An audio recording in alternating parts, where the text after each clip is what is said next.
So good evening, Good evening. Rajiv sir. Good evening. How are you? I'm fine. Yeah.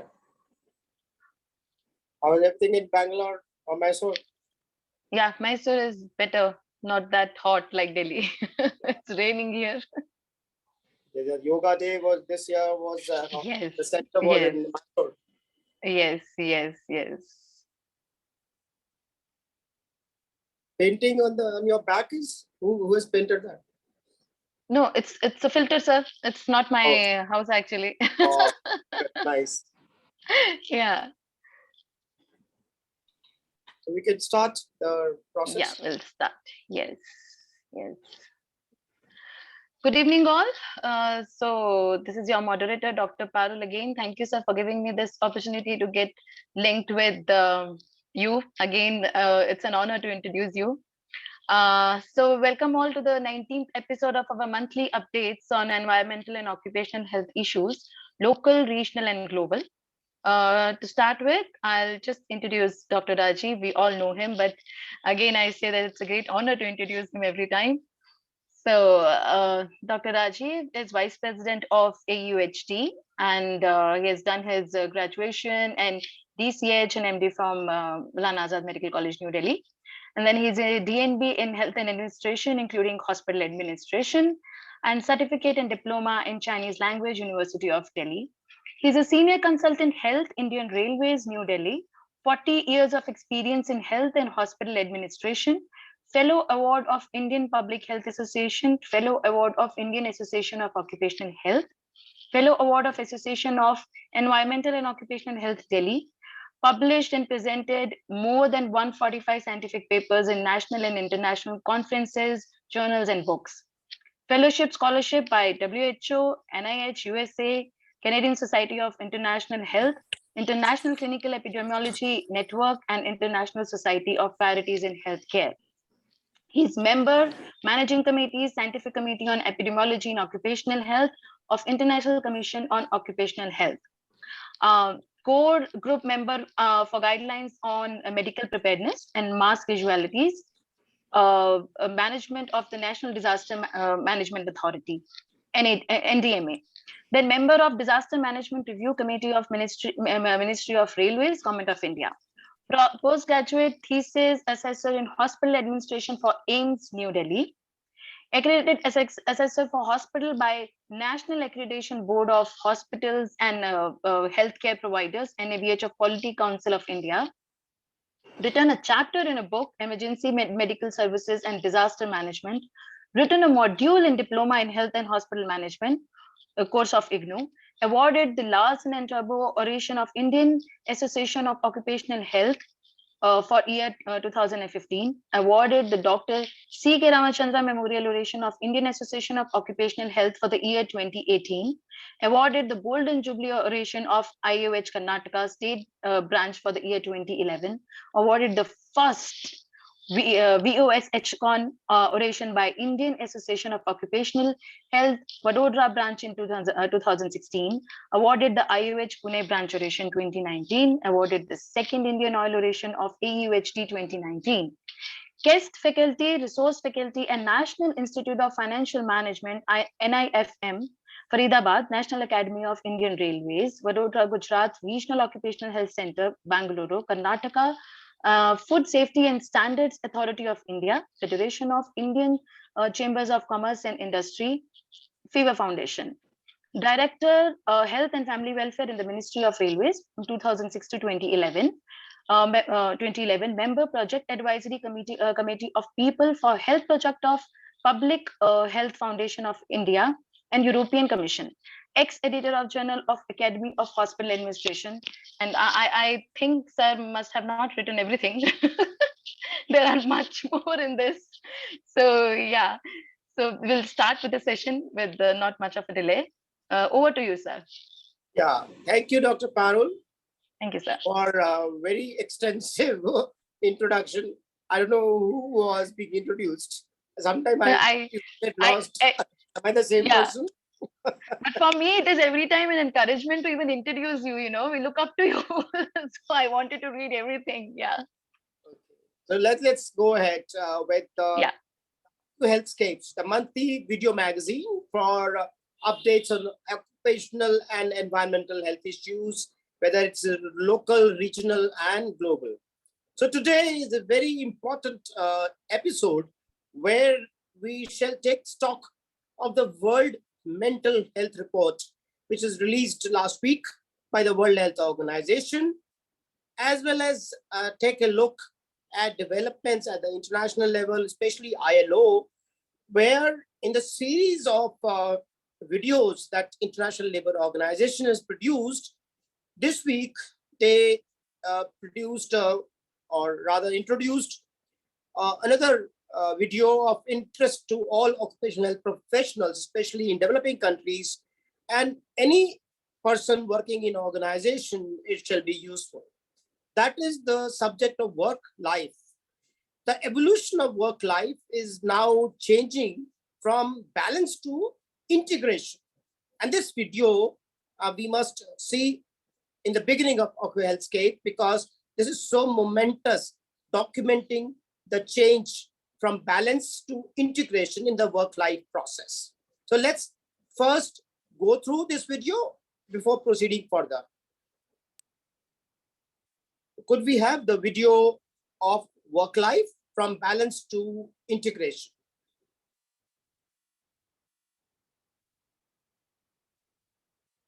This video has been released by the International Labour Organization. As you know, recently they had the 110th International Labour Conference, and a series of 8 videos have been produced by the International Labour Organization. This is the 7th in the series of 8. In 2015, Netflix announced their new unlimited parental leave policy, in which it stated that new parents. Let's start from the beginning. Yes. In 2015, Netflix announced their new unlimited parental leave policy, in which it stated that new parents, be it mums or dads, can take as much time off as they want during the first year after a child's birth or adoption. Netflix has also long been known for their unlimited vacation policy for their employees. Companies like Netflix adopt such policies to help employees better balance their work with personal responsibilities. This is of a particular concern to women who, around the world, carry on their shoulders 76% of unpaid care work, and on which they spend 3 times as much time than men do. Unpaid care work is a key factor in determining whether women enter and stay in employment. It also affects the quality of jobs they perform and their career progression. The double burden not only impacts women's rights to equal access to opportunities, but also contributes to the leaky pipeline we introduced in session 2 and makes it harder for companies to achieve their inclusive hiring and diversity targets. Work-life imbalances also lead to stress, demotivation, discontent, and increases burnout, leading to higher rates of absenteeism and staff turnover, and lower productivity for both women and men.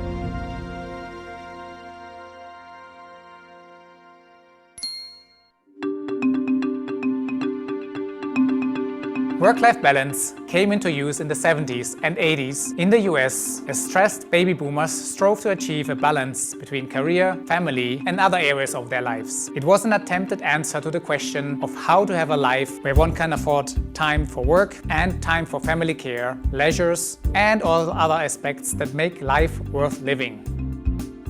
Critics of the term say that it creates an artificial separation between work and life, as if work were not part of life. That's why nowadays, spurred by the COVID-19 pandemic, the term work-life integration is gaining traction, which implies more freedom for employees to choose how and when they work. It is based on an understanding that employees' personal life circumstances vary and that many different ways to organize work and personal life exist.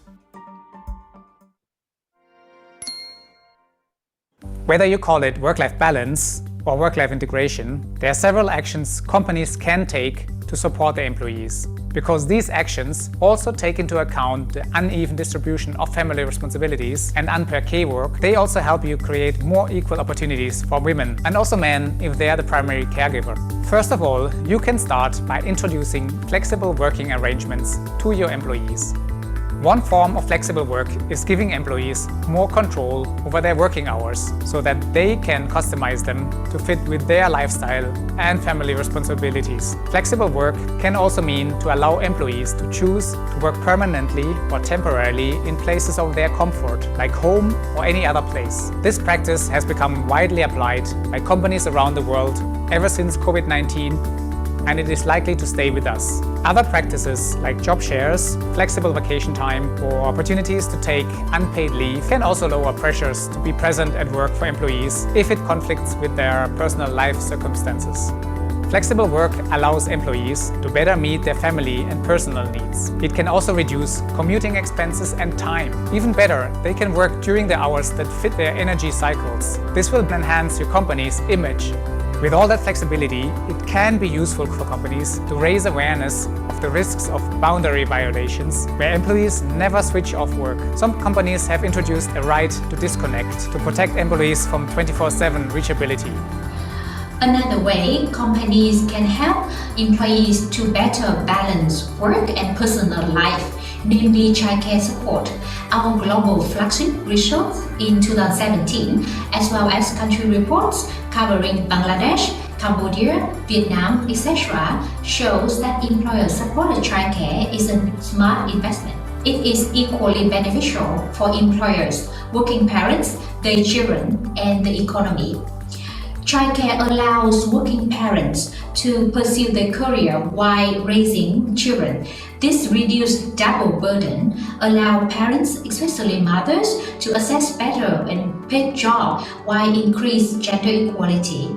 Knowing that their children are well taken care of also reduce stress and parents able to concentrate on work.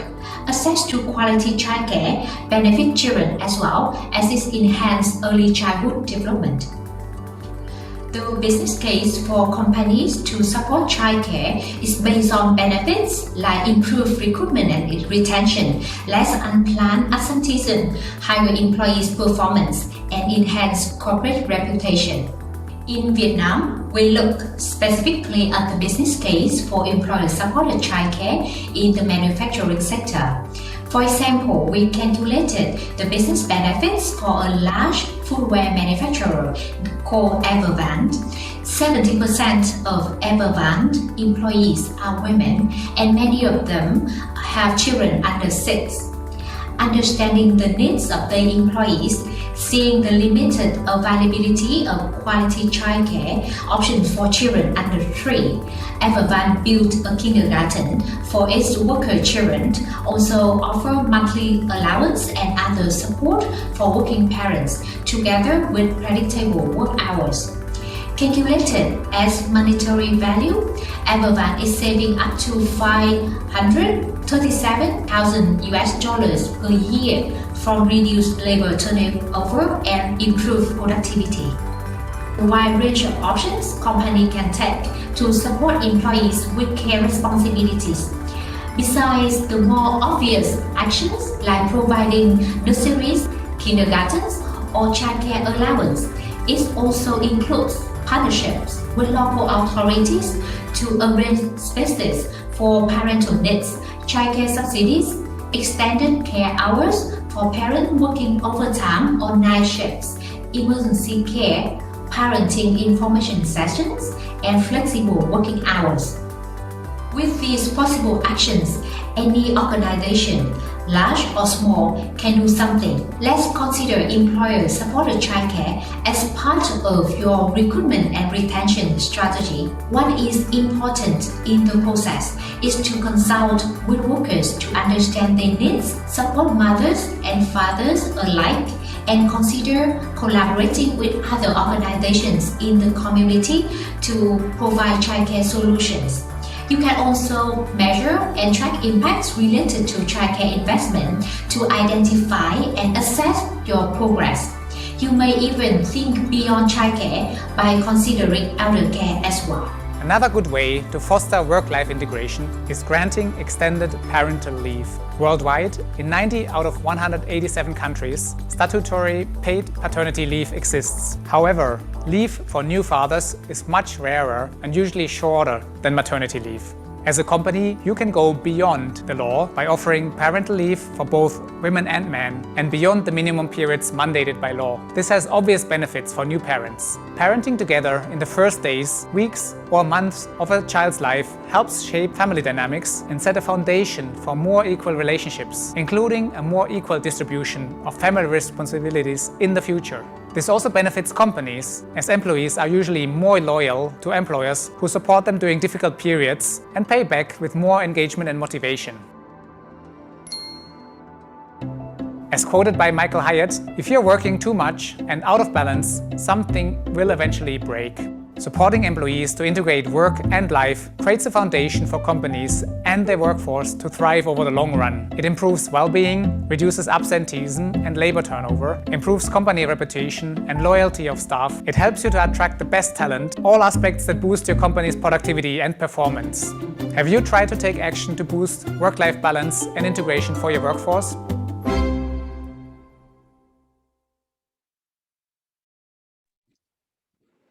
So friends, you've seen how the environment is changing fast. Not only the environment is supporting very progressive actions on the ground, but also it is going beyond the law. And it is evolving in a manner that suits everybody across the organizational chain. And family is part of work. That means work and life are integrated as much as possible. Only then it would be possible to ensure that work-life balance would be forgotten and work-life integration shall become the norm. And very progressive ideas have been thrown as suggestions. Now, second issue that we are going to take up in today's episode of OcuHealthscapes is the World Mental Health Report, which was released by the World Health Organization last week.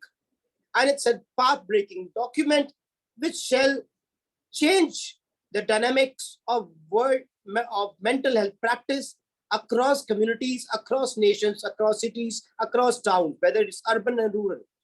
And that's why the title of this year's World Mental Health Report is Transforming Mental Health for All. The mental health is critically important to everyone, everywhere. All over the world, mental health needs are high, but responses are insufficient and inadequate. The World Mental Health Report, Transforming Mental Health for All, is designed to inspire and inform better mental health for everyone, everywhere. Drawing on the latest evidence available, showcasing examples of good practice from around the world, and voicing people's lived experience. It highlights why and where change is most needed and how it can best be achieved. It calls on all stakeholders to work together to deepen the value and commitment given to mental health, reshape the environments that influence mental health, and strengthen the systems that care for mental health. That is the comprehensiveness of this World Mental Health Report, Transforming Mental Health for All.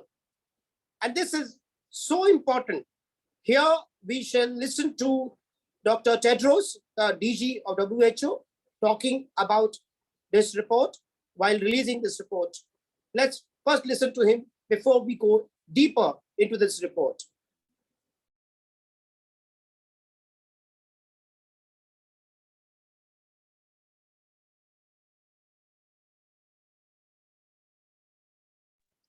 So we have the release video when Dr. Tedros addressed.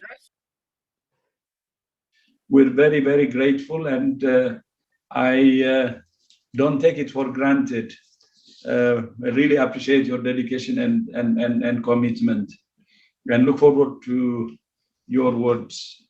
And Excellencies, dear colleagues and friends, COVID-19 has underscored the intimate links between mental and physical health. The pandemic has taken a huge toll on mental health, a toll we don't yet fully understand. WHO estimates that already common conditions such as depression and anxiety have increased by more than 25% since the pandemic began, adding to the nearly 1 billion people who were already living with a mental disorder. At the same time, COVID-19 has highlighted the gaps in the capacity of health systems around the world to address mental health conditions. Investment in mental health remains low, and the stigma surrounding it remains high. On average, countries spend around 2% of their health budget on mental health. And in some countries, there are as few as 2 mental health workers for every 100,000 people. And yet, mental health conditions remain one of the leading contributors to the global burden of disease. We know it's possible to reduce the treatment gap for mental health. WHO's World Mental Health Report highlights the latest scientific evidence, showcases examples of good practice from around the world, and gives voice to people's lived experience of mental health conditions. The report calls for 3 fundamental transformations. First, to deepen the value and commitment we give to mental health. This means stepping up investments in services for mental health, putting in place evidence-based policies, and including people with mental health conditions in all aspects of society to reduce the stigma and discrimination. Second, to reshape environments that influence mental health. This means action to address risk factors for mental health, including violence, abuse, and neglect, improving early childhood development, and banning pesticides that are associated with 1/5 of all suicide globally. And third, to develop and strengthen community-based mental health services. This means building community-based networks of services that move away from custodial care in psychiatric hospitals and integrating mental health services in primary health care. Using examples of positive change from across the globe, this report shows that every country, no matter its situation, can significantly improve the mental health of its adults and children. The personal narratives in this report show what effective health and social support looks like, how it can lead to recovery, and how much depends on individual and social context. The links between mental health and public health, human rights, and socio-economic development mean that transforming policy and practice in mental health can deliver real, substantive benefits for individuals, communities, and countries everywhere. Ultimately, investing in mental health is investing in a better future for all of us, because there is no health without mental health. Thank you so much. So now, with Dr. Tedros' introduction, you would understand how important the subject is to the future of health, not only globally, but at the regional level, at the local level as well. So let's first look at this picture. This shows the structure that we're going to follow: the World Report, core concepts and determinants, principles and drivers of public mental health, then mental health today, why do we need a transformation in mental health, a growing crisis. Then we go for the case for transformation, what are the benefits of change, that is advance public health, protect human rights, and support development. Then we shall take up the foundations, how do we build ambition and action for change, and following that we shall go for mental health reform, how do we restructure services for change and promote mental health for all, protect those at risk, provide mental health care in the community. And then what are the paths to transformation? That is deepen value and commitment, reshape environment, and strengthen mental health care. This is the overall structure of the entire presentation regarding World Mental Health Report. So this is the visual summary of the Comprehensive Mental Health Action Plan for the period 2013 to 2030. This is a 17-year period, and on the left you find the principles, which are universal health coverage, human rights, empowerment of lived experience, life course approach, evidence-based practice, and multi-sectoral action. On the objectives front, there are 4. One is leadership and governance. Second is community-based services. Third is promotion and prevention. And fourth is information, evidence, and research. And the outcomes are grouped into 4 components with conjunction of objectives. That is, first is updated rights-based policies, plans, and laws for mental health. Second is service coverage for mental health conditions. Community-based mental health facilities and primary health care includes mental health. Third is the functioning national multi-sectoral promotion and prevention programs, much fewer suicides worldwide, mental health and psychosocial preparedness for emergencies. And the fourth component of outcomes is routine collection and reporting of core mental health indicators and the worldwide research on mental health. If you see on the right, could we go back to the previous slide? The goals are 5 goals. Promote well-being, number 1. Prevent mental health condition, number 2. Third, provide care. Fourth, enhance recovery. And fifth, reduce illness, death, and disability. So this is the visual summary of the Comprehensive Mental Health Action Plan for the 17-year period.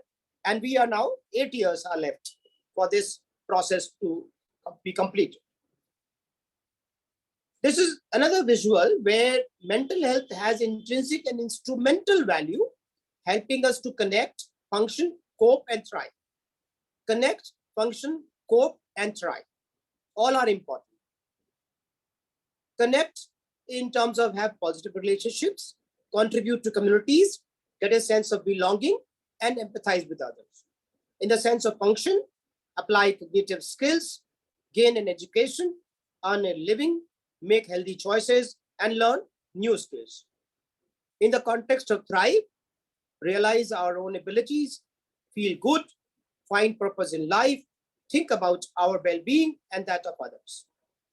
In the context of coping, deal with stress, adapt to change, adopt new ideas, make complex choices, and understand and manage emotions. So these 4 intrinsic and instrumental value are so fundamental to the concept of mental health today. Next slide. Thus, this leads to our thought process with this visual, the relationship between mental well-being and symptoms of mental health conditions. On the top, you find high level of mental well-being. On the bottom, you have low level of mental well-being. On the left, you have no symptoms of mental health conditions. On the right, you have severe symptoms of mental health conditions. So these are the dimensions of mental well-being. A person with mental health conditions can still experience high levels of mental well-being. A person with mental health conditions is more likely to experience lower levels of mental well-being. And on the left, you find a person with no mental health condition is more likely to experience higher levels of mental well-being. And a person with no mental health condition can still experience low levels of mental well-being. These are the 4 dimensions. Next slide. Here in this visual, you are seeing the effect of individual vulnerability and stressors. When individual vulnerabilities interact with stressors, they can lead to mental health conditions. Low risk of mental health conditions and high risk of mental health conditions is shown in this visual, where high individual vulnerability and high extreme stressors lead to very high level of mental health condition. This visual shows you an important These are a set of two visuals. This visual and the next visual would be able to show you comprehensively where examples of risks and protective factors that determine mental health are shown.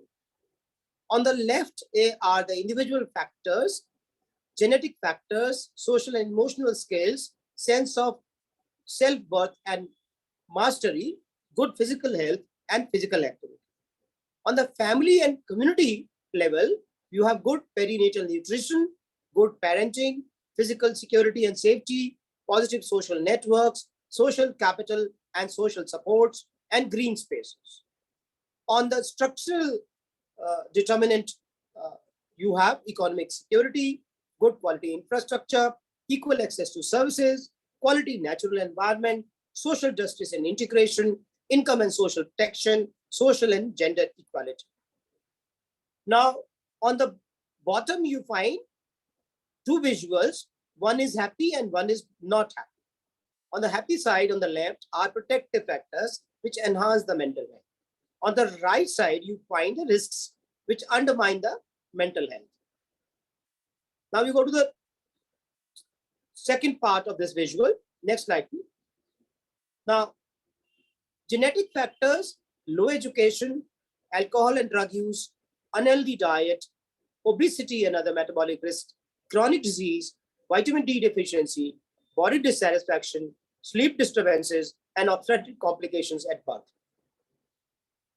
These on the one side, and then sexual abuse and violence, emotional and physical abuse and neglect, substance use by mother during pregnancy, bullying, intimate partner violence, being a war veteran, sudden loss of a loved one, job strain, job loss and unemployment, urban living, being from an ethnic minority. The second dimension. The third are the climate crisis, pollution and environmental degradation, poor quality infrastructure, poor access to services, injustice, discrimination and social exclusion, social, economic and gender inequalities, conflict and forced displacement, and health emergencies. This comprehensive structure, the balance of these dimensions determines person's mental well-being. Next slide. Here we are seeing the vicious cycle between poverty and mental ill health exacerbating mental health conditions. Poverty drives mental ill health, poor parenting, including harsh punishment and neglect, poor educational attainment and school failure due to poverty, domestic and interpersonal violence due to poverty, and reduced livelihood due to poverty lead to mental health conditions, alcohol and drug use, risk-taking behaviors, including self-harm, which in turn leads to poor parenting, including harsh punishment and neglect. Then this cycle goes on. This is the vicious cycle which needs to be broken. Next slide. Now, this visual shows you mental health conditions are not only widespread, they are undertreated and they are under-resourced. They are widespread because 1 in 8 live with a mental health condition in the world today. They are undertreated because 71% people with psychosis do not receive mental health services. They are under-resourced because only 2% of health budgets on average go to mental health, as Dr. Tedros was saying. Next slide, please. This visual shows you the global prevalence of mental health disorders in the year 2019, the last available year for which the data is available. 970 million people living with mental disorders, out of which 52.4% are females and 47.6% are males.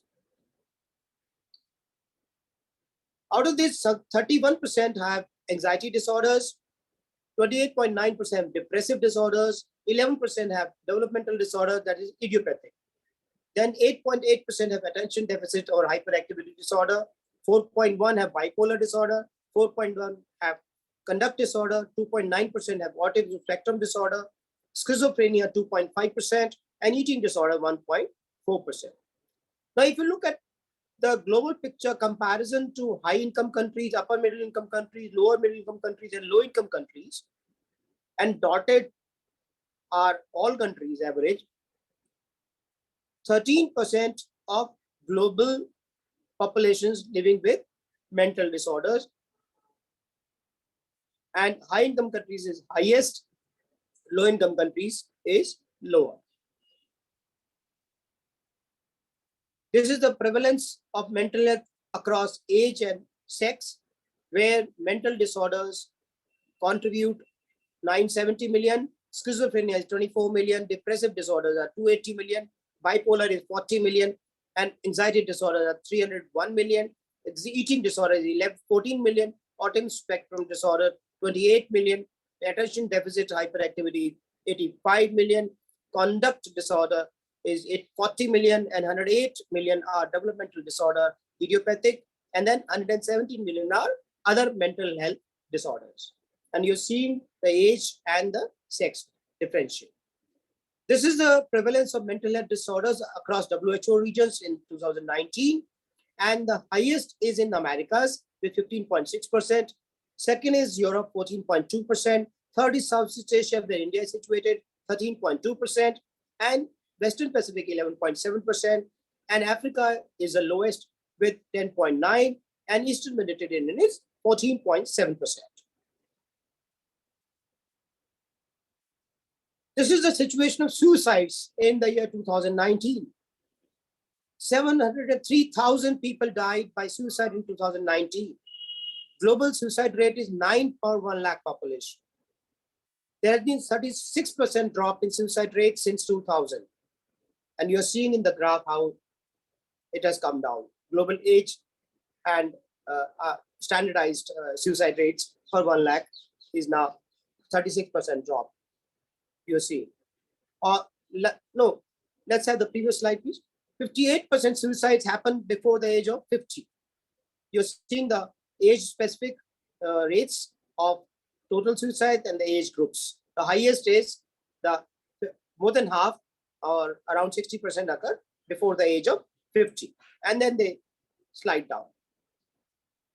And it's more prevalent in low and middle income countries. You're seeing the purple, and the blue is high income countries. Next slide.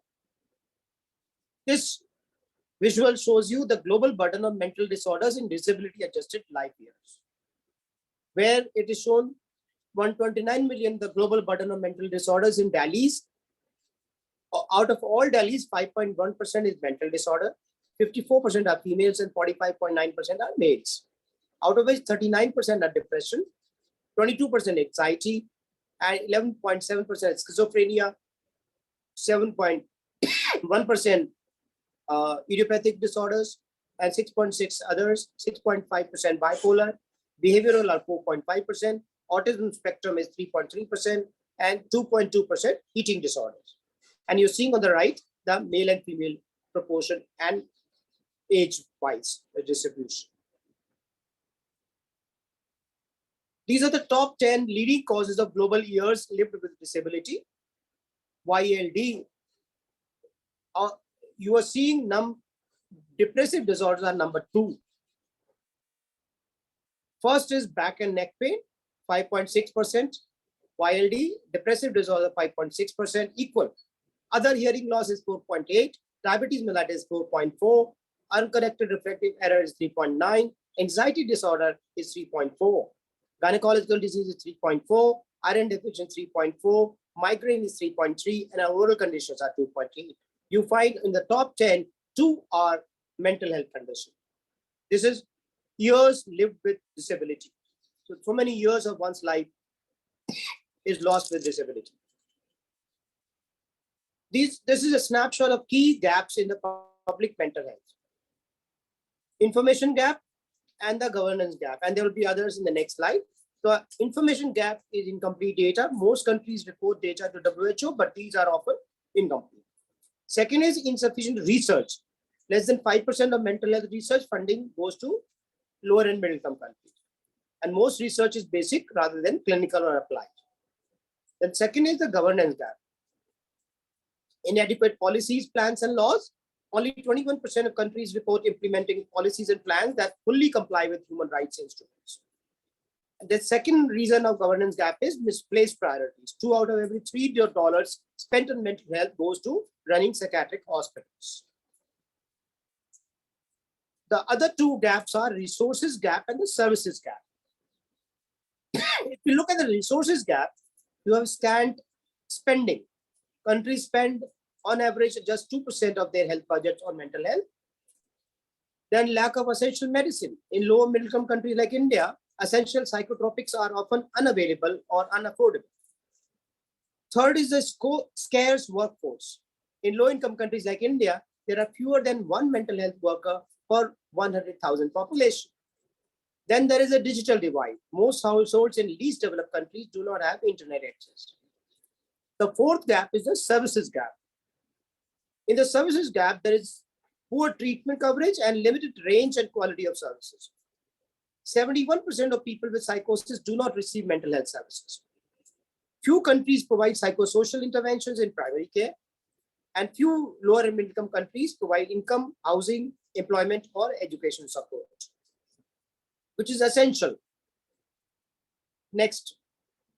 Here in this visual, you are seeing the proportion of national health research focused on mental health across the income groups.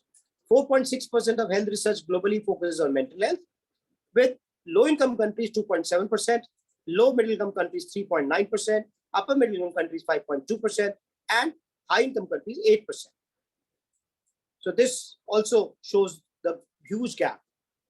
In this visual, you're seeing the most mental health research is focused on the basic end of the spectrum rather than clinical or applied.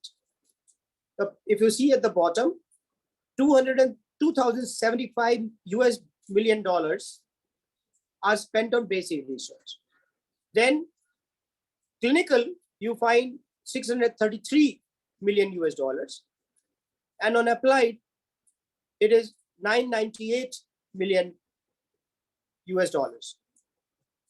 Like 7.6% on health services, 7.2% on disease management, and 12.1% on treatment evaluation.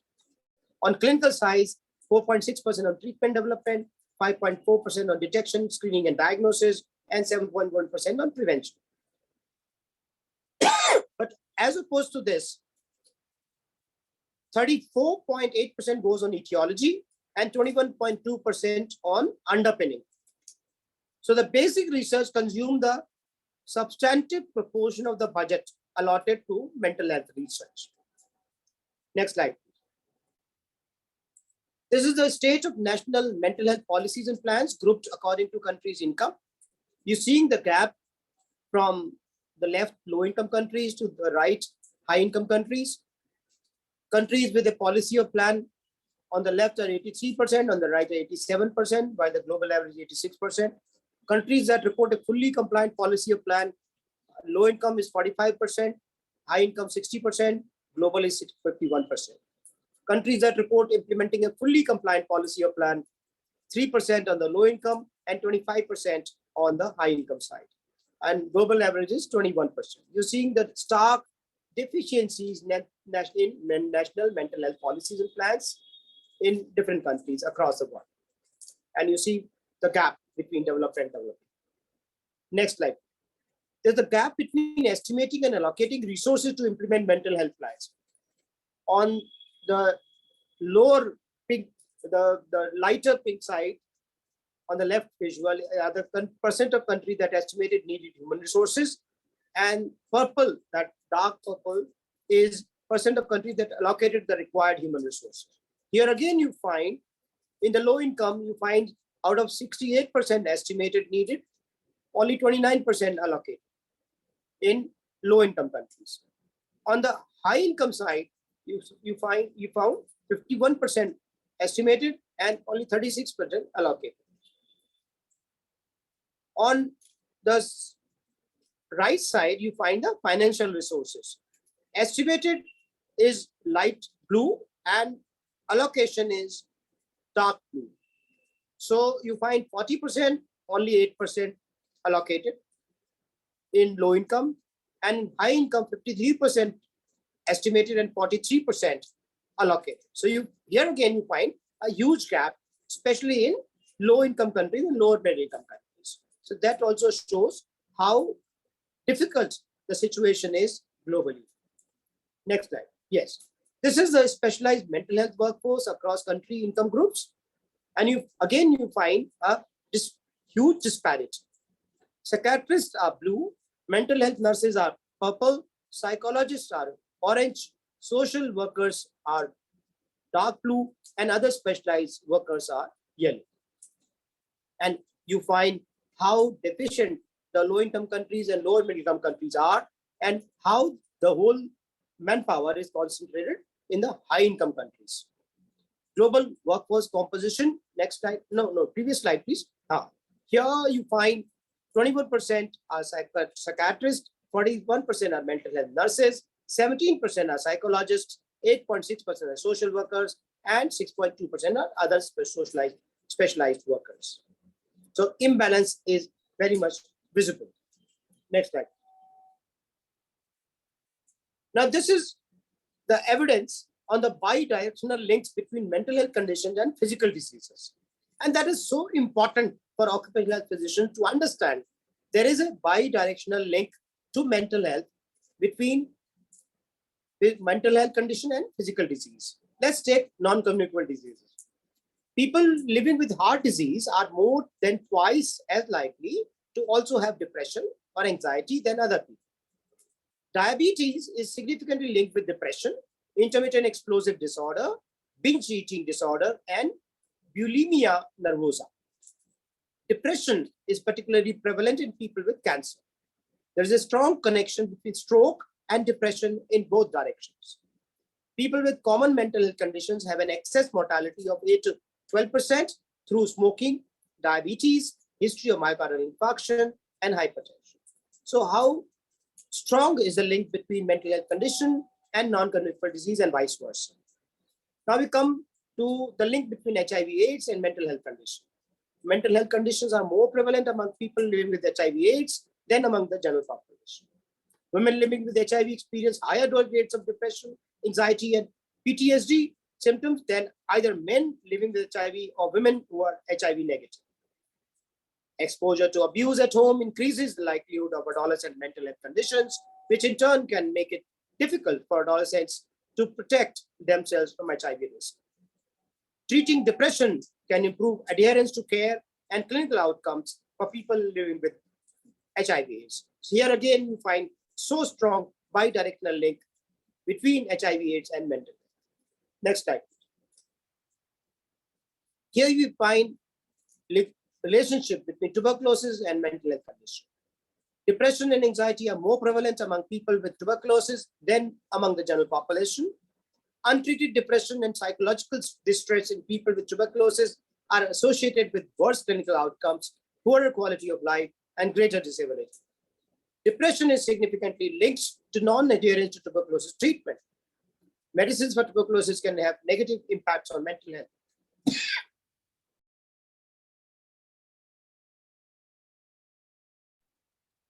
Neglected tropical diseases and mental health, the bidirectional link is shown at the lower part of this visual. Cutaneous leishmaniasis, onchocerciasis, and snakebite envy numbing are all linked to anxiety, depression, and psychological distress. 1 in 2 people with leprosy or lymphatic filariasis experiences depression or anxiety. In people with lymphatic filariasis, depression has been estimated to almost double the total burden of disease. So now you can find how important is the link between disease, physical disease, and mental health condition. In this visual, what is shown is the common human rights violations against people with mental health conditions and the settings in which they take place. On the left are the common human rights violations, and the right are the settings where abuse can happen.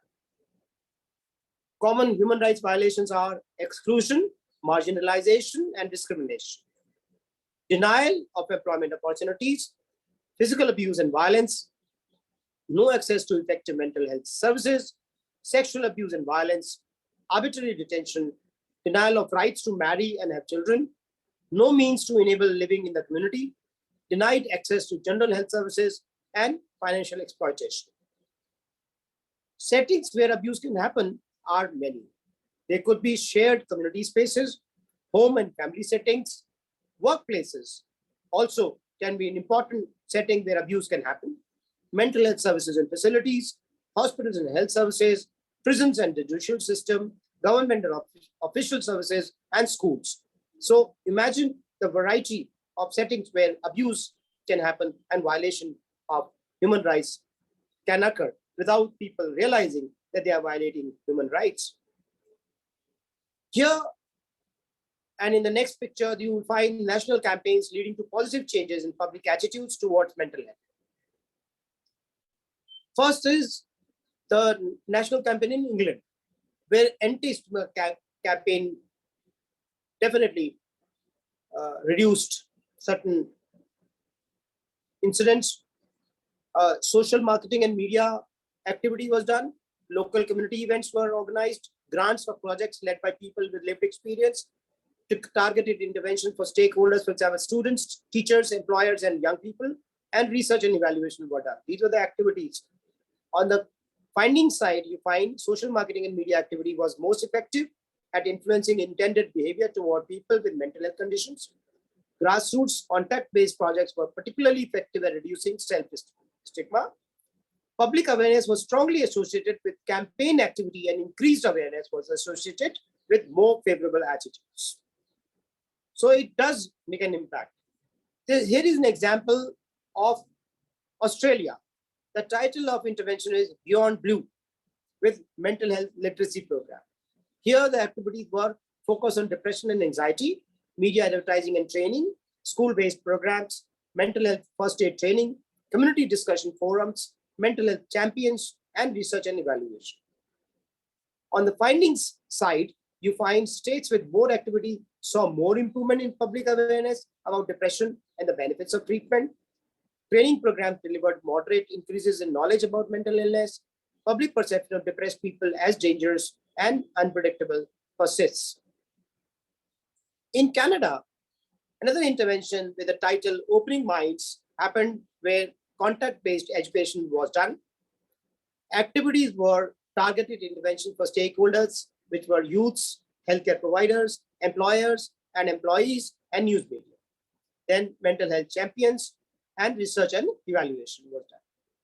On the findings side, you find big media campaigns were not effective at changing attitudes. Programs that target specific mental health condition may reduce stigma more effectively than those targeting mental ill health in general. The quality of the contact matters more than the duration. Stories of hope and recovery were the most successful.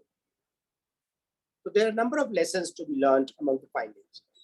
Now, in this visual, what is being shown, and the next slide also will be showing the same thing, is the 17 SDGs, the developmental goals that UN has set up, and links with mental health. There are 17 SDGs which have links to mental health. That is the strong linkage of SDGs with mental health. So no development can happen without mental health. No poverty, mental health conditions are closely linked to poverty in a vicious cycle of disadvantage. Zero hunger, poor nutrition impairs cognitive and emotional development in children. Food insecurity increases the risk of mental health conditions in adults. Third is good health and well-being. Mental health is an integral part of general health and well-being. Fourth is quality education. Mental health is important for learning. Learning environments are key determinants of mental health. People with mental health conditions experience barriers in accessing education. Fifth is gender equality. Inequity and gender-based violence are risk factors for mental health conditions. Sixth is clean water and sanitation. Socioeconomic deprivation and poor access to facilities creates multiple life stressors and is linked with a range of mental health conditions. Seventh is affordable and clean energy. Socioeconomic deprivation and poor access to facilities creates multiple life stressors and linked with a range of mental health conditions. Number 8 is decent work and economic growth. Work practices and environments are determinants of mental health. People with mental health conditions experience barriers in accessing decent work. Number 9 is industry, innovation, and infrastructure. Employment and economic growth is an important protective factor against mental health conditions. 10th SDG is reduce inequalities. Discrimination and inequitable treatment of people with mental health conditions is pervasive and causes psychological stress. Next slide. Number 11 SDG is sustainable cities and communities. Well-planned urbanization can benefit mental health through improved access to work, education and housing, as well as safe environments and green spaces. Exposure to community-level violence is a risk factor for mental health conditions. Number 12 SDG is responsible consumption and production. Socio-economic deprivation and poor access to resources are linked to a range of mental health conditions. Number 13 is climate action. Climate change and environmental events cause human suffering and can undermine mental health. Number 14 is life below water. And number 15 are life on land. The availability of natural resources on land and at sea impacts people's health, including their mental health. Number 16 is peace, justice, and strong institutions. Conflict and violence is a major threat to mental health, while mental health may contribute to reduced violence. Number 17 SDG is partnership for the goals. Mental health is a universal concern, and lessons from mental health partnerships can be applied to the SDG agenda. This visual shows you some of the potential social and economic benefits of investing in mental health. Improved mental health can have health impact, social impact, and economic impact. On the health impact, you find reduced death and disability, increased life expectancy, decrease in suicides, and increased health of others, that is, children, carers, and spouse. On the social impact side, reduced need for informal caregiving, increased social functioning, and increased household production. On the economic impact, reduced healthcare costs, increased productivity, increased output, and increased investment. Decreased presentism and decreased absenteeism. Increased employment in terms of ability to work and increased income, which leads to reduced welfare needs and increase in savings. So much benefit can happen by investing in mental health. This visual shows you returns to investment in scaling up treatment for depression and anxiety. This is the benefit to cost ratios, and you are seeing the highest benefit to cost ratio is in lower middle income countries. India is in this group where depression shows you return benefit to cost ratio is 5.7, and for anxiety is 3.8. So in countries like India can gain the maximum return on investment because the benefit to cost ratio is highest for treatment for depression and anxiety. Next slide. Here, another argument is shown by country examples. Investing in mental health delivers significant returns. The case study of Jamaica, where investment of $115 million to scale up treatment for depression, anxiety, and psychosis from 2015 to 2030. Modeled benefits of investment are increased coverage of psychosocial treatment from 15% to 50%, overall benefits of more than $434 million to the economy, including productivity gains and the value of wider social benefits, and return on investment of more than 5 to 1 for clinical treatment of anxiety and depression. Other case studies of Philippines, where $2.7 billion investment, that is $2.57 per capita per year for integrated package of promotion, prevention, and care for 10 years. The model benefits of investment were universal school-based social and emotional learning interventions to prevent depression and suicide are predicted to have the highest return on investment, resulting in $9.5 for every $1 invested. Other predicted high return investment include scaled up treatment of epilepsy, 6.6 to 1, and depression, 5.3 to 1.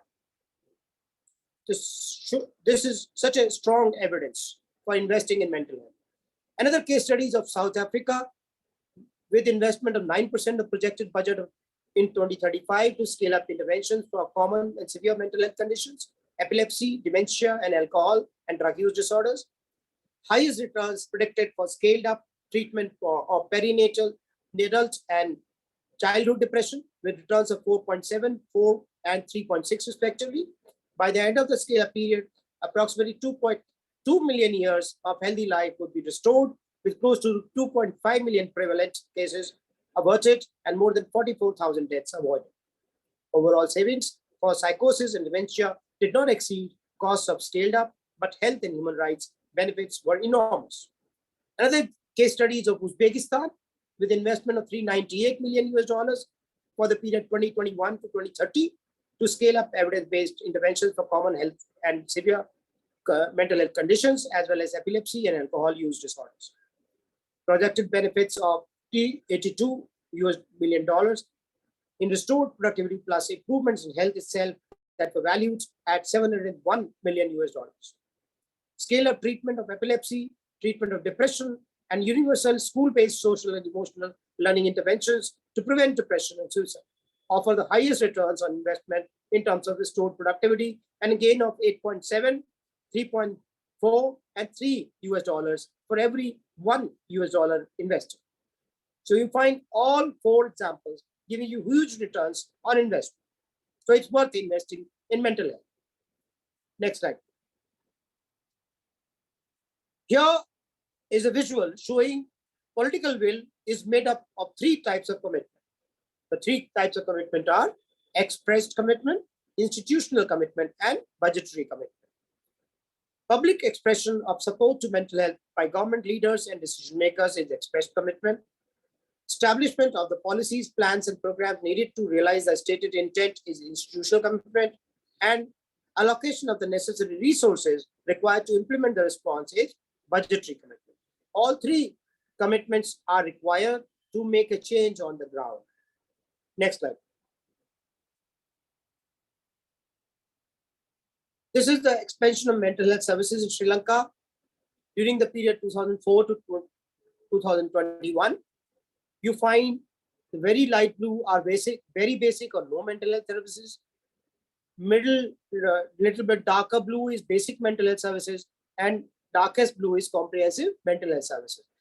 From the period on 2004-2006 on the left to the picture on 2018-21, you find so much expansion in comprehensive mental health services in Sri Lanka. Acute inpatient units 10 to 25, outpatient clinics at hospital 10 to 26, intermediate care rehabilitation unit 5 to 21, alcohol rehabilitation centers 1 to 11, outreach clinics 55 to 87, child mental health clinics in general hospital 2 to 26, child mental health units from 0 to 2, mental health helpline from 0 to 1, and then human resources, psychiatrists 36 to 136, child psychiatrists from 1 to 10, forensic psychiatrists 0 to 2, medical officers of mental health, that is 40 to 223, medical officers with 1 year diploma in psychiatry 0 to 47, psychiatric nurses 0 to 71, psychiatric social workers 9 to 78, occupational therapists 6 to 58, community support officers 0 to 54, and speech therapists 0 to 30. So much expansion occurred in a country like Sri Lanka, which is so close to India. Next slide. This is another example of Albania. For the period 2000 to 2020, the change in mental health facilities for adults, community mental health services from 2 to 10, inpatient wards in general hospitals 0 to 2, residential facilities from 0 to 14, for children and adolescents, community mental health teams from 0 to 4, and institutional care psychiatric hospital from 4 to 2. Next slide.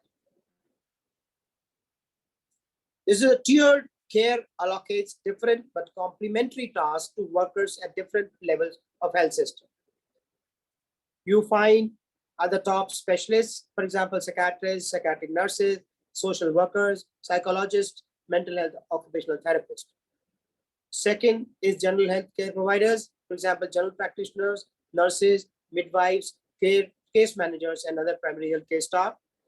On the third level is the community providers, for example, lay counselors, community workers and volunteers, peers, teachers, social workers, and others. At the lowest level are individuals, all people with or without mental health conditions. And then you find on the left are referrals and supervision. No, continue the previous slide, please. Diagnose, treat based on specialized training at the top, accept referrals and manage complex cases, supervise, train, mentor, and support non-specialists at the top. Then general healthcare providers identify and manage priority conditions based on basic training and standard guidelines, identify and refer complex cases, supervise and support community workers. Community providers identify, refer, and follow up of cases on as appropriate, provide psychosocial interventions, implement outreach activities, facilitate and support. Individuals limit exposure to high-risk situations, manage stress, manage mental health problems as they arise, and seek help when needed. So everybody has to contribute in a complementary way to ensure that comprehensive mental health services reach to everyone across the society. Next slide. These are the core competencies targeted by MHGAP training of healthcare providers. You have supervision on the left and assessment on the right. In the attitude domain, promote respect and dignity for people with MNS conditions by observation and supervisor. Knowledge domain, you have knows common presentation of priority conditions, knows assessment principles of MNS conditions, knows management principles of MNS condition through multiple choice question assessment. And skills, you have used effective communication skills with people with MNS conditions, performs assessment for priority conditions, assess and manage physical conditions of people with MNS conditions, assess and manage emergency presentations of priority conditions, provide psychosocial interventions to individuals and carers, delivers pharmacological interventions as needed and appropriate, plans and performs follow-up for priority conditions, refers to specialists and links with agencies as appropriate and available. This is assessed through role play. This is another way of ensuring training of healthcare providers and knowing that the training is effective. Next slide. This is the target population and overall objectives of promotion and primary prevention of mental health. Mental health promotion is target population variable. Objective is to maintain or enhance mental well-being or increase the resilience. In terms of primary prevention, you have universal, whole population. You have selective, that is subpopulation, for example, specific demographic groups at an elevated risk of developing a mental health condition. Then you have indicated group, that is individuals who have signs or symptoms of mental health conditions, but do not meet diagnostic criteria for mental disorder. The objective is to reduce incidence, that is prevent the onset of mental health conditions. Next slide, please. This is the visual showing you mental health promotion and universal prevention focus on factors that support mental health. Widespread supportive environment for mental health through structural changes, social capital, and individual capital. Individual capital is in terms of physical, emotional, and cognitive skills and behaviors that buffer stress and contribute to individual resilience and capability and control. For social capital, you have norms, networks, and institutions that enhance family relations, create opportunities to work and learn and build community trust, cohesion, and cooperation for mutual benefit. For structural changes, you have broad factors and features of daily living and working conditions that enhance community capacity for the well-being. These are a few examples of strategies and approaches that focus on strengthening social resources to promote and protect mental health. Support caregiver mental health by identify, support, and refer parents and other caregivers with mental health conditions, and peer support groups for new parents. Enable good parenting, caregiver skills training for caregivers of children and adolescents, peer support groups for new parents, and early childhood home visits. Create protective learning environments through individual school culture and safety, improving school culture and safety, preschool education and enrichment programs, anti-bullying program, anti-racism and anti-sexism programs, peer support groups and mentoring programs with schools, health literacy in mental health for teachers.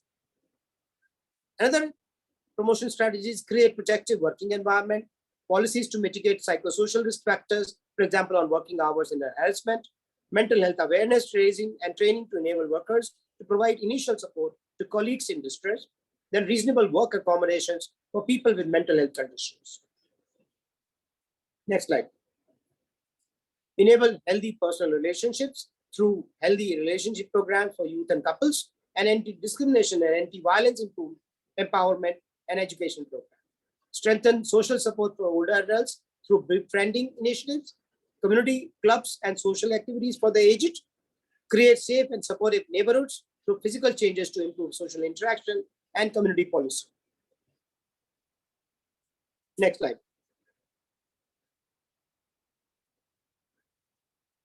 These are selected priorities for action and associated strategies to promote and protect mental health. Number one is suicide prevention. Limit access to means, interact with media for responsible reporting, foster social and emotional learning for adolescents, and early intervention. For child and adolescent mental health, policies and legislation, caregiver support, school-based programs, and community and online environments. For mental health at work, legislation and regulation, organizational strategies, manager mental health training, and interventions for workers. Next slide, please.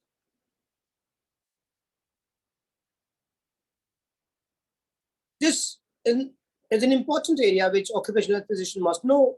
National bans on highly hazardous pesticides, they have led to reduction in deaths by suicide in Korea and Sri Lanka. The evidence is so overwhelming.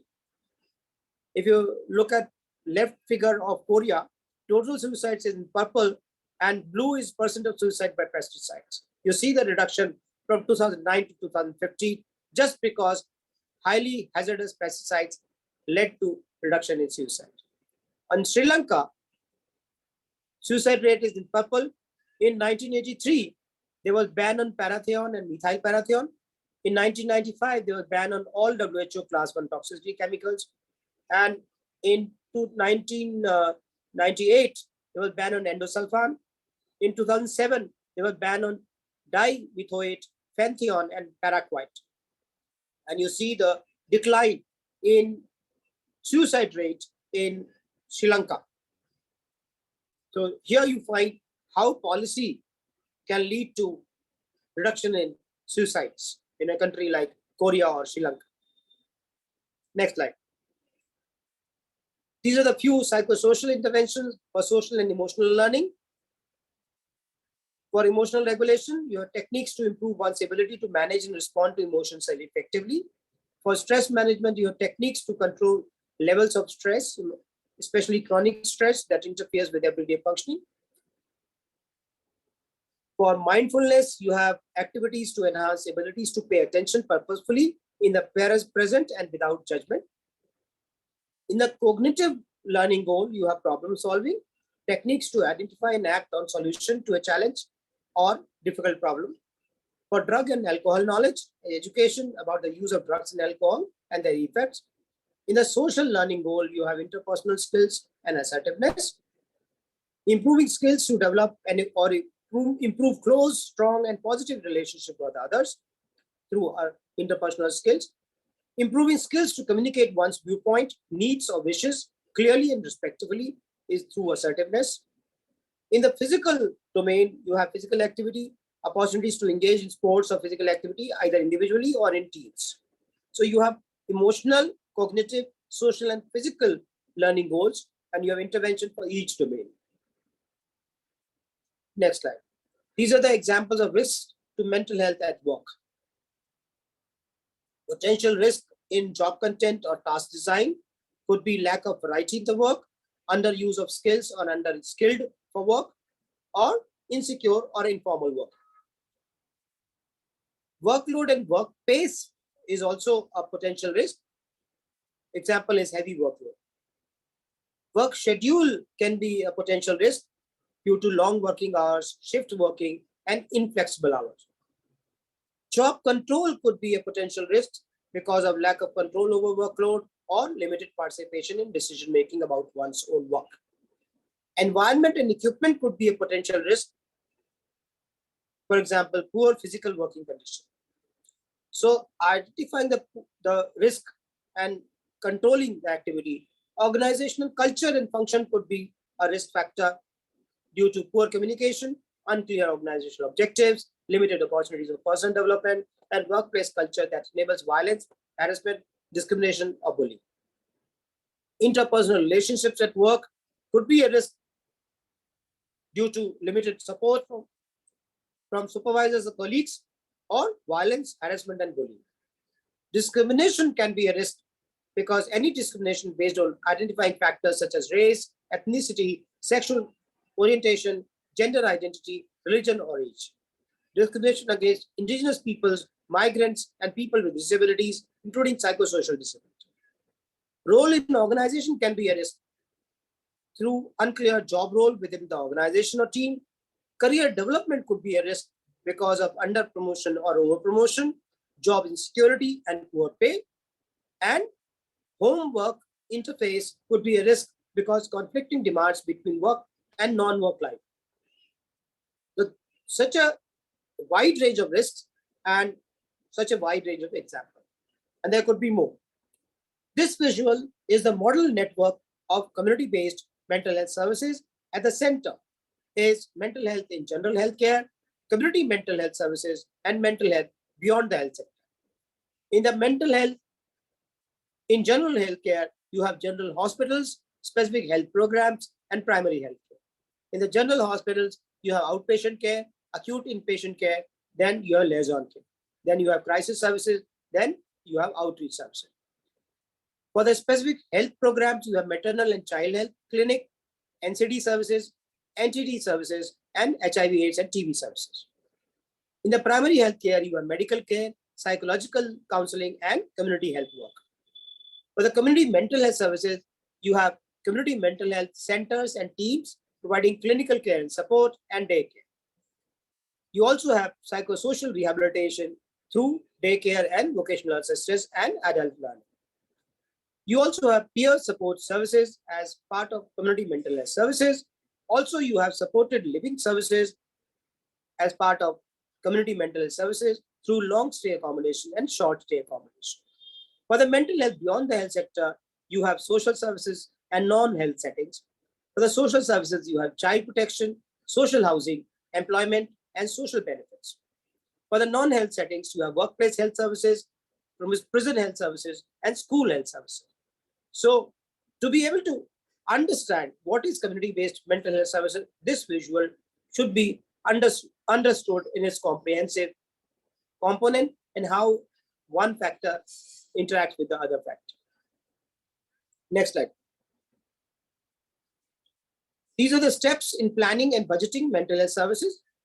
First is situational analysis through identify population to be served, review context of mental health care, consult stakeholders, identify responsibilities for plan and budget, review service resources across sectors, review service use across sectors. Second is need assessment, calculate annual expected cases, estimate resources required, cost resources for estimated needs.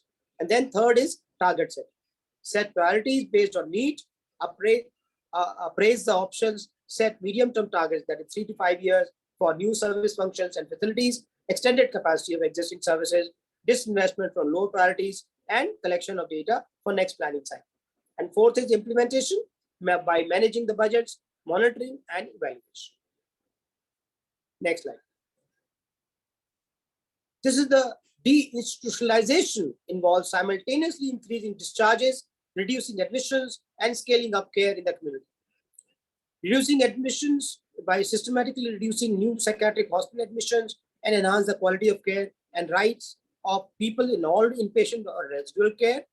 By scaling up services, build up a network of coordinated and linked community-based mental health services and social care to support anyone living with mental health condition, and increase discharges by progressively discharge residents of psychiatric hospitals as community-based solutions to meet their health and social needs become available. So this is the way of institutionalizing the mental health care in the community. Next slide. Expanding mental health care in Peru from 2014 to 20.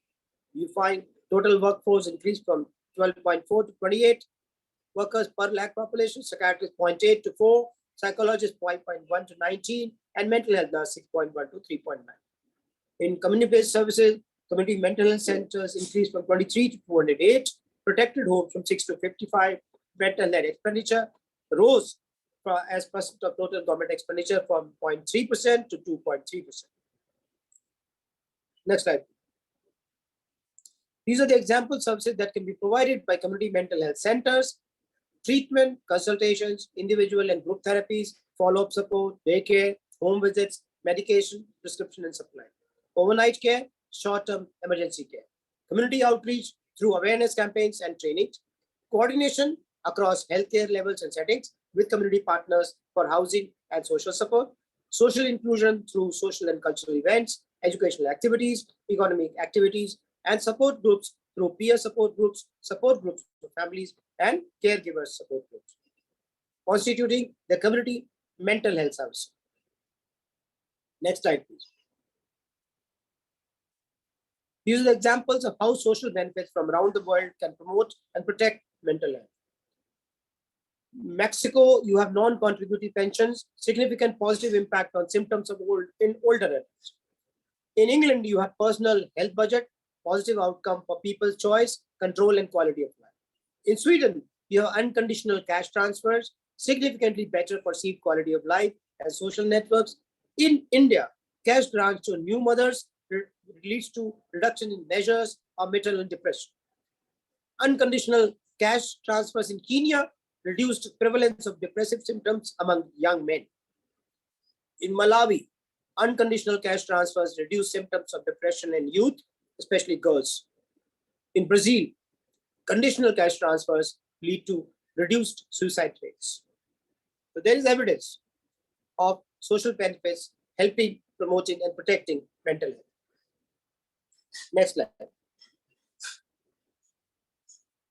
3 transformative paths towards better mental health are: deepen value and commitment through understanding and appreciating intrinsic value, promote social inclusion of people with mental health conditions, give mental and physical health equal priority, intensify engagement across sectors, and step up investment in mental health.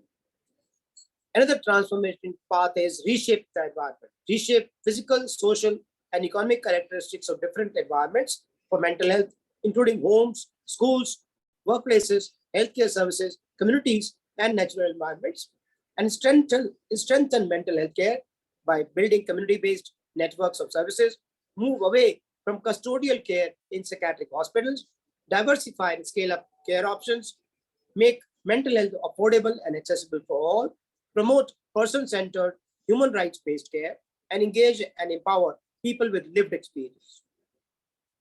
Next slide. So, this slide shows you the 12 shifts to transform mental health for all. On the left is before, on the right is after. And this is core of the World Mental Health Report.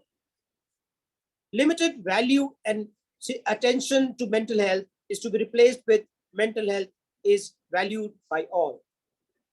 Widespread stigma and discrimination to be replaced with equal participation in society free from discrimination. Services are underfunded and under-resourced to be changed to services are appropriately budgeted and resourced across sectors. Little acknowledgement of the determinants of mental health to be replaced with real and active multi-sectoral collaboration on the determinants of mental health. Fifth, fear and fragmented promotion and prevention program to be replaced with strategic and well-functioning promotion and prevention program. Number 6, predominantly biomedical approach to care to be replaced with a balanced, evidence-based biosocial approach to care. Number 7, care that ignores people's own perspective, priorities, and human rights to be replaced with person-centered, human rights-based, and recovery-oriented care. Number 8, mental health care is only provided by the health sector. To be replaced with mental health care is embedded in services across sectors. Number 9, fragmented services with uneven access and coverage to be replaced with coordinated services with universal health coverage. Number 10, care centered on psychiatric hospitals to be replaced with network of community-based mental health services. Number 11, mental health care not available in primary health care to be replaced with mental health care integrated in primary health care. Number 12, community providers and informal support for mental health are ignored to be replaced with community providers and informal support are activated and strengthened to support people. So you find how transformative mental health care for all will be including all these 12 components. On the right, how much transformation will happen, that has to be determined by the policymakers, by the citizens of the respective country. But a roadmap is available for all.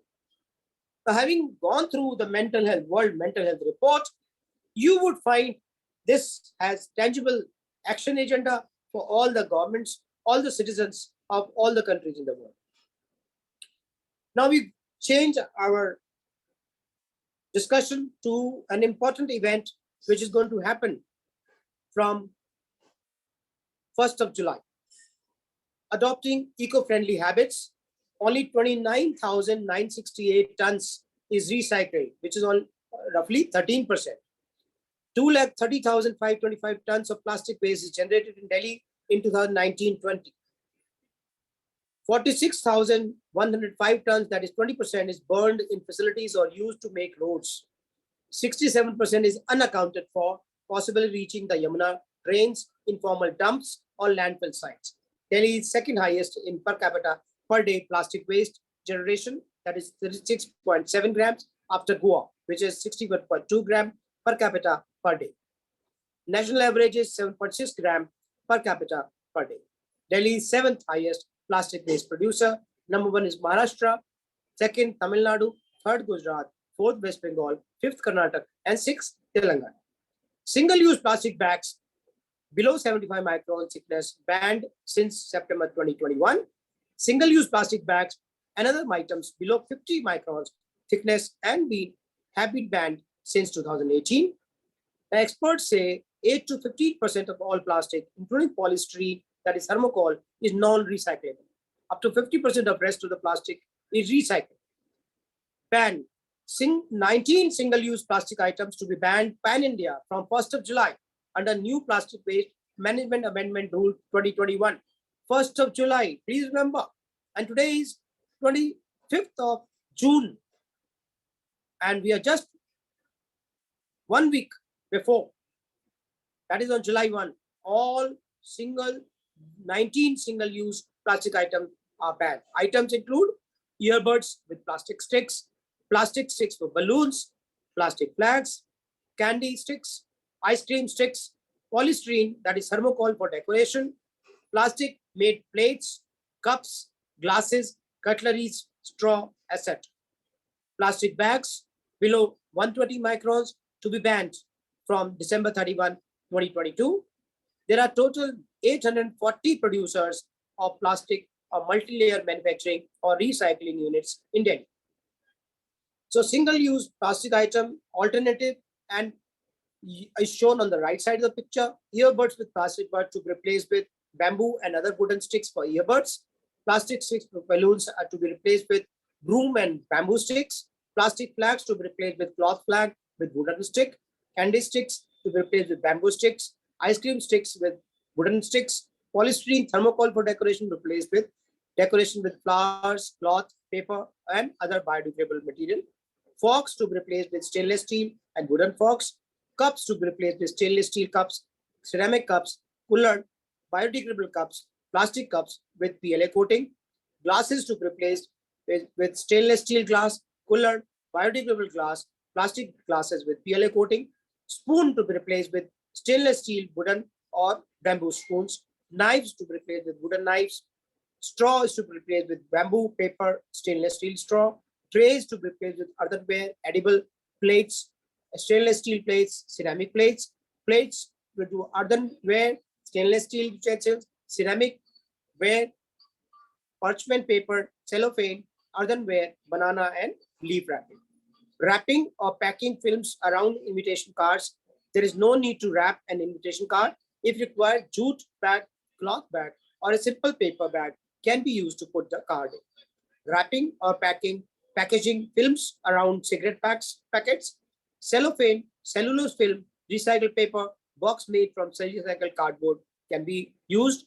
Plastic or PVC banners less than 100 microns to be replaced with cloth or fabric canvas, paper, and eco banners. Stirrers to be replaced with wooden stirrers. So there is a plan, but the time now is running faster than you think. So replace use of 19 single-use plastic items as listed and use the alternatives as discussed just now. Next slide.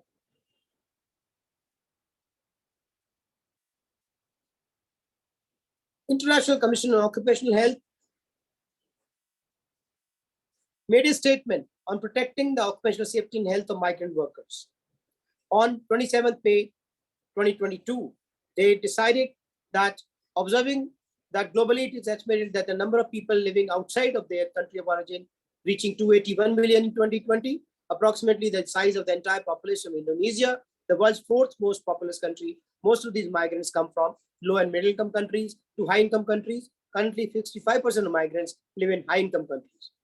Emphasizing that the primary care of these migrants when migrating voluntarily is work and to find better opportunities to increase their income and provide for better families often left behind their home countries. Those who are forced to migrate due to war, other violence, or climate change immediately seek means of income to sustain themselves through a perilous process, as currently evidenced in the war in Ukraine and not too long ago in Syria and Venezuela. Realizing that unfortunately migrant workers are globally known to predominantly work in the 4D jobs, that is dirty, dangerous, and difficult and discriminatory. The 4D was recently added to acknowledge the discrimination and other social determinants of health migrant workers face in their host country while exposed to physically precarious work. Consequently, migrant workers are at considerable risk of work-related illnesses and injury, but their health needs are critically overlooked in research and policy. Occupational health outcomes among international migrant workers, a systematic review and meta-analysis published in 2019 is an important document. Recognizing the UN Universal Declaration of Human Rights, declaring everyone has a right to work, to free choice of employment, to just and favorable conditions of work, and next slide, please. And to protection against unemployment, we cannot consider any human life, thus the life of migrant workers, as dispensable through a structural discriminatory process that undervalues their occupational safety and health, livelihood, and the contribution these workers bring to their host countries.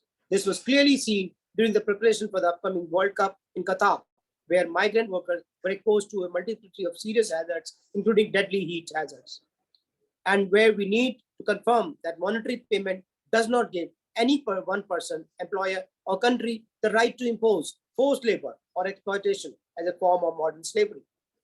The International Commission on Occupational Health states the following: occupational health and safety experts should acknowledge the duty to provide the skills, knowledge, and evidence-based science needed to identify and prevent work-related conditions and to support social inclusion, diversity, social justice by closing the health disparities in vulnerable migrant working population. To achieve this, we suggest the provision of basic occupational health services, BOHS, acknowledgement of employer and employee responsibilities, and improvement of the working conditions of 4D jobs, often lacking in hosted countries for migrant workers. These efforts will contribute to ultimately guaranteeing healthy, dignified, and productive workplaces, contributing to the societies that embrace them and to the future of decent work. ICO recommends the creation of a permanent high-level global committee specifically focused on occupational health for migrant workers to take effective actions by promoting a preventive culture, considering occupational health as a human right for all workers, with a specific focus on the most vulnerable working population, such as migrant workers. These actions and intervention should consider all the phases of migration as described. Next slide, please.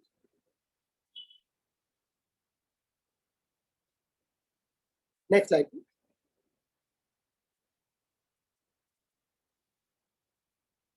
Yes. International Organization of Migration with public health perspectives and sensitivity about political climate. And this diagram shows you International Organization of Migration, how well-being of migrant workers is to be ensured. Researchers should align investigational efforts, combine data set, and support efforts to create effective intervention with the best available data, utilizing the precautionary principle. The requisite outreach and coordination to develop active and passive surveillance systems to identify risk and document outcomes should be designed to in concert with unions, worker, defense organizations, and employers. Without data on what is happening, no one can know the truth of ongoing damage to migrant workers or whether interventions are effective. We exhort the creation of an independent measurement of the effectiveness of the policy changes that generate a precedent, build scientific evidence, emphasize enforcement, identify ways to engage migrants themselves, and encourage a preventive culture in occupational. Next slide. Occupational health for migrant workers. To these end, we call for the formation of a think tank of experts who can conduct qualitative and quantitative research on the implementation and dissemination of concrete preventive programs in occupational healthcare delivery with the dynamism to guarantee opportunities of continuous improvement adapted to current and future global geopolitical situation. Next slide. This is the diagram where well-being of migrants and their families is thought to be designed on a continuous phase with pre-migration phase on the left, movement phase on the right, and arrival and integration phase on the right bottom, and then return phase on the right left, on the bottom left. And you have cross-cutting aspects of gender, age, social economic status, and genetic factors. This is the Institute of Migration, the paradigm that this diagram is taken. Next slide. Another important event which occurred during the last 1 month was the ICO statement at International Labour Conference 2022. Safety and health is a fundamental right at work. The ILO and the ICO have estimated that 2.8 million people died in 2017 from work-related illness and injury. The most recent data and estimates presented at the ICO Congress in February 2022 indicate that the toll caused by work-related diseases has increased from 2.3 million fatal cases to close to 2.6 million, and the total loss to 2.9 million annually. In addition, the annual estimate was that some 60,000 COVID-19 work-related deaths occurred in 2020, and the numbers were expected to be 3 times greater in 2021. The share of infections acquired at workplaces is close to 20% of all reported infections, based on the Italian compensation data. These COVID-19 infections did not occur only in highly exposed health workers. The numbers cover many jobs and occupations that have significantly elevated risk of exposure to COVID-19 infection, such as painters and cleaners at construction sites, drivers, several industry sector workers in mining, manufacturing, and food industries, teachers and daycare workers, and service sector workers. The injury toll is also not decreasing, and in particular, the global permanent and temporary disability numbers caused by accidents are expected to be much higher than estimated so far, as has been clearly shown for Europe. These negative outcomes create a massive social and economic burden. The ICO has calculated that the economic burden of poor occupational safety and health practices has risen to 5.4% of the global GDP, equating to close to $4,000 billion each year. This preventable production loss or lost GDP could cover the total combined GDP of some 130 of the poorest countries in the world. The social value and impact are immeasurable. Next slide. From the ethical and sustainable development goals point of view, we need to keep in mind that practically everything we have at our disposal, such as food, housing, and infrastructure, schools, health providers, and social security, is produced by the workforce. The total global GDP is produced by work. The need to promote social justice and decent and safe work is also reflected in the UN SDGs, and not only limited to SDGs 3, that is good health and well-being, and 8, that is decent work and economic growth. The workforce is involved in practically all of the UN's SDGs. Safety and health at work is not only sound economic policy, it is a basic human right. Former Secretary General of the UN said, main comments on the draft resolution of in the ILC 2020 report 7 on the inclusion of safety and health at work at the ILO's framework of fundamental principles and rights at work. ICO is very pleased to refer to ILO Convention C155 and ILO Convention C187 as fundamental. ICO would strongly advise to also list ILO Convention C-161 on occupational health services as fundamental. In addition, all the 30 ILO conventions and related instruments referring to occupational safety and health should be considered as a whole for strong promotion. Justification is health risks form a major and increasing component of threats to workers' lives and well-being, death, disease, and disability. Safety and health requirements and recommendations without corresponding services and follow-up action often remain a dead letter when no mechanism exists to support both workers and employers on the implementation of related measures. Occupational health services described in ILO Convention C-161 could be gradually established by starting with modest and basic occupational health services initially, followed by stepwise improvements. Universal occupational health coverage is an important requirement for the global workforce. The wording of the resolution should cover all key components of safety and health at work, that is, protection of those at risk, prevention of and preparedness for hazards and risks, and promotion of health and safety and workability at all levels. Thank you. So this has been adopted by the International Labour Convention, and health and safety, occupational health and safety has been included as the fundamental for the principle among the ILO Convention. Now for forthcoming events. On 29 June next week, there's an online event at 6:30 p.m. Jakarta time with update on silicosis detection and relief sharing experiences by the Scientific Committee on Mining, Occupational Safety and Health, that is MINOSH. You have topics, workers are expected to expose to silica particles in several occupations, which can cause silicosis. However, large number of cases of silicosis are undetected, undiagnosed or misdiagnosed due to lack of health surveillance and detection system. In this webinar, you will find updates on the surveillance, prevention, and control of silicosis that remain a challenge for occupational health professionals, governments, and other institutions involved in worker health, safety, and welfare. You can register online and just type MINOSH webinar 2022, then you find the link. Contact information is minosh.ico, and you can email him minosh.ico@gmail.com. Okay, do attend this. Another important event that is coming in January 2023, 18 to 21st January 2023, in Constitutional Club of India, New Delhi, is the 73rd Annual National Conference of Indian Association of Occupational Health, OCCUCON 2023, New Delhi, with the theme Workplace Health, Well-being, and Environmental Sustainability for Future Ready Organization. Next slide. So this will be held in New Delhi, so be prepared for that. Lock this time and then do register. Till 30th June, the rates for registration are shown in this slide. IOH members only 10,000 rupees, non-IOH members only 15,000 rupees.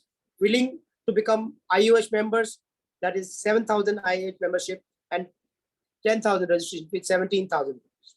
Retired IOH member above 65 years, only 6,000 rupees. PG students only 3,000 rupees, and professional development course 3,000 rupees per PDC. Next slide. So key highlights: conference, workshop, and exhibition.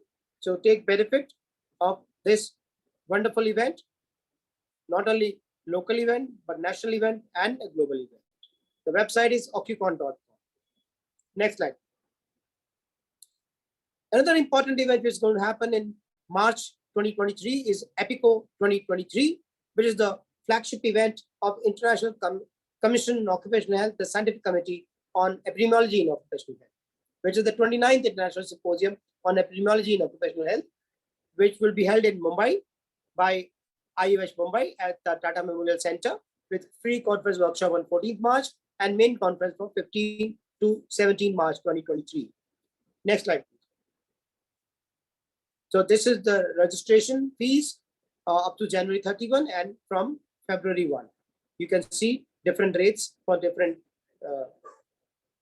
group of registrants are visible in this slide. So pre-conference workshop is only overseas delegate $100, Indian delegate $7,500, and you can visit the epico2023.in website and register. Next slide. So we now come to the end of this month's OccuHealthscapes with the promise that we shall meet again on Saturday, July 30, 2022 at 6:30 p.m. Thank you for your patient listening. Yes. Thank you, sir. It was very informative, and yes, I admit mental health is my, personal area of interest. And when you were, telling that SDGs, I was just thinking that what is more important, what is less important. There is one movie, Bollywood movie, Roti Kapda and Makan, but it is such a vicious cycle and related to employment and so many things. And what we were lacking during COVID, after COVID, and when this difficult phase was there, was the coping mechanisms probably. Everybody was isolated, everybody was fighting their own fight, and there was no coping mechanism as such. So yeah, and it is great to know that globally so much is invested, even financially so much is invested to for all of us to come out of this thing, because everybody is affected. So it was very informative. We'll take questions if anybody wants to ask any questions. Dr. Tyagaraja is, I He's don't know there. whether he'd like to make. He's there. And one more thing was I wanted to mention, it's such a good thing to do, to organize programs, school-based programs, and community-based programs and industry-based programs, because we'll cover the major part of it. So that is a very Absolutely. good program to do. Yeah. And you saw the risks at the workplace, how potential risks are there. They're huge Yes. risks and Yes. examples. So this is so common, and we keep on forgetting that these are the risks Yeah. that we also Yeah. need to cover. We Yes, give too and- much importance to physical risks. Yes, and one more thing, I was surprised to see that so many things in our medical insurance in India is not covered when it comes to mental health. That is one area where we lack, because they always consider the physical health, mental health. We never even look into that. I mean, most of my personal area of interest is neurodivergence, sir. I would like to tell that. So I read a Yeah. lot about neurodivergence. So most of the people are not even diagnosed with that. Very Either true. it is either they are depressed, the diagnosis is always bipolar or depression. I mean, it is such a untouched field. So it's great that No doubt, no doubt. time, energy. Yeah. Non-communicable disease, you saw how much the physical health and mental health are related to each other. Yes. Sir, Dr. Tyagaraja. Good evening, Dr. Perul. Good evening, sir. How are you? Yeah, fine, madam, fine. You are still in Mysore? Yes, sir. Still in Okay, Mysore. okay. Thank you. Yeah, okay. Sir, Dr. Rajiv Jain, sir. Yes. It is a most wonderful, and you have briefed everything. I think we need this kind of lecture every month so that we can get updated instead of reading. If you sit and listen to your lecture, I think most of the things we will come to know about most occupational health, world health, as well as the COVID, post-COVID, and vaccine, monkeypox, everything. You have very nicely covered, sir. Beautiful, and thank you very much. And please put it on this one, sir, video also, so that we Yes. can. More important is, I believe, Dr. Tyagaraja, is the World Mental Health Report, because it's so voluminous. People tend to keep it aside, and people do not understand what is the wealth of knowledge kept inside the World Mental Health Report. My attempt was through visuals, show the doables, and which could be retained in the mind of occupational professionals. Yeah. I hope Yes, sir. Yes, sir. through that process. Yeah. And there is one- some of the people will try to read certain sections of the report. Yeah, it is one of the best things to treat our most of the employees. And with the non-availability and the scarcity of the core attendees, I mean, the psychiatrist and the mental health nursing, I mean, we can really make a difference if we are trained, and we can, screen them, and occupational health physicians can be of great help. In fact, for India, Yes. National Institute of Mental Health and Neuroscience, NIMHANS, Bangalore, is the center of excellence for devising the national policy, which has been initiated in this World Mental Health Report. And you found the last budget, the Prime Minister announced a major investment in mental health counseling through telephone services. So that Yeah. and counseling services through telehealth. That is a major intervention, I feel, which will help people to reach out when nobody is True. available. Right. Any other question? Anyone? Okay, there's no one. So we'll close the session, sir. All right.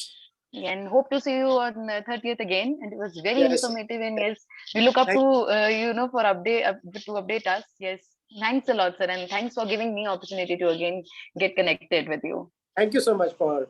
Thank you, sir. Thank you, sir.